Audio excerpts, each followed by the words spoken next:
lấy xin nộp xã na ni tinin apung ding ding lấy xin chế na lên thiệp na dong apung ding ni tin lấy hin khu lấy xin hậu na lấy min thân na dong khăng ding ding ý hết man lâu cả u vin hết man lâu vin na hin khu hung bề ding ta lệ so cha na lam pia chun na chi na dem gelin o su pi na hin khu kisi pu min pa ka hinga ang sung an tel sun kisi in kil han thing in na hin khu Krista dei lam bol din ki phal thing in chu ti le a mana ho hing te ding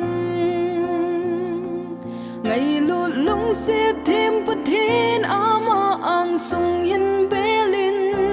lung mong ding ding ta na te ang sung na hin bel ting lung thôi na le ki chat na ni lo vin a hing lam hin zonin na hin na ding in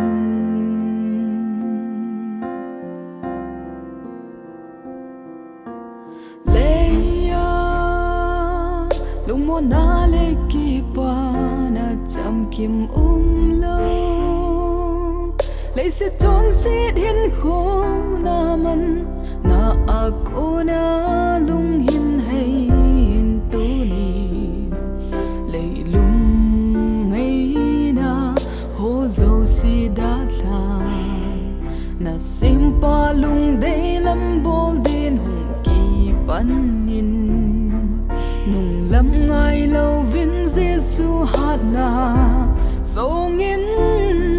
thụ hát ding in tông pan in a khuẩn ni gây zin o so pi ki pan in pa kai ang sung a lan ding nay lâu vin khan na te thêm mo na chân lâu na ding in Krista day lam bolin lấy nộp sa na ho du si hin da lan Giêsu Krista zala gal zo thế na lệ hát nào dâu si pa kaya con chém tị nay lâu vin tông ding in tôn sốt gắm na luân thế na din ho hing na ki sa lôi ding in na so cha na ding in ki si pum min pa ka hinga ang sung nga del sun ki si in ki lan thing in na hin khu Krista dei lam bol din ki phal thing in chu ti le a mana ho hing te ding ngày lụt lung sẽ thêm pathin